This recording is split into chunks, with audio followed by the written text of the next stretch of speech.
একটা মেয়ের সবচেয়ে নিশ্চিন্ত এবং নির্ভরযোগ্য আশ্রয় কিন্তু তার বাবার বাড়ি। শ্বশুরবাড়িতে একটা মেয়ে যতই আদরে থাকুক না কেন, দিন শেষে কিন্তু বাবার বাড়ির জন্য প্রতিটা মেয়েরই মন কাঁদে। হ্যালো এভরিওয়ান, আসসালামু আলাইকুম। প্রতিদিনের মতো আজকেও চলে এসেছি নতুন আরেকটি ব্লগ নিয়ে। এই যে ঘুম থেকে উঠলাম, উঠেই দেখি বেলা বাজে 10টা। মানে আমার গত রাতে কোনো ঘুমই হয়নি। কেন জানি ঘুম আসছিল না, অনেক চেষ্টা করছিলাম ঘুমানোর। ঘুম আসবে না দেখে ভয় কোনো চা কফিও সন্ধ্যাবেলা খাইনি, তবুও কেন জানি ঘুমটাই আসলো না। তো এত সুন্দর রোদ দেখে মনটাই ভালো হয়ে গেল। আর এদিকে আম্মু একেবারে নাস্তা টাস্তা রেডি করে খেতে ডাকলো।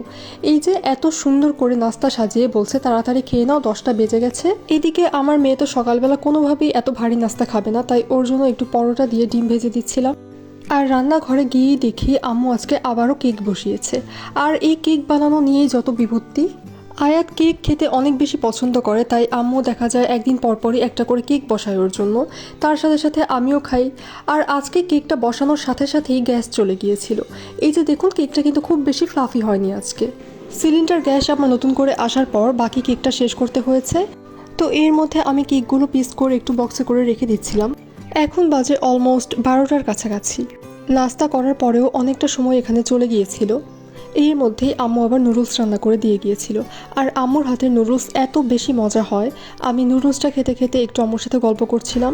আর আয়াতকে বলছিলাম একটু নুডলস খেতে, বাট ও নুডলস কোনোভাবেই খেতে চাচ্ছিল না, তাই বললাম আচ্ছা ওকে আমি একটু ড্রাগন কেটে দিই। তো আয়াতকে তাড়াতাড়ি ড্রাগনটা কেটে দিয়ে আমি চলে গেলাম একটু রান্নাঘরে। আর রান্নাঘরে গিয়ে দেখছিলাম আসলে আম্মু আজকে কী রান্না করেছে। গিয়ে দেখি সবই আমার পছন্দের খাবার। আম্মু এখানে চিকেন রেজালা করেছিল, এটা তো আমার এত বেশি পছন্দ। আর এই রান্নাটাও আম্মু নতুন শিখেছে, এটা চিলি অনিয়ন। এটা পোলাও বা ফ্রাইড রাইসের সাথে খেতে এত বেশি মজা। সেই সাথে পোলাও রান্না করেছিল, আর এই যে কাবাব ভাত ছিল এখানে। তো এগুলো সবই কিন্তু আমার পছন্দের খাবার, মানে বেছে বেছে আমি যেটা পছন্দ করি আম্মু সেটাই রান্না করছে। তো এর মধ্যেই প্রায় 12টা সাড়ে 12টা বাজছিল, মনে হলো একটু আইসক্রিম খাওয়া যায়। তো আমি নিজের জন্য আইসক্রিম বাড়ছিলাম, আম্মুকেও একটু দিলাম।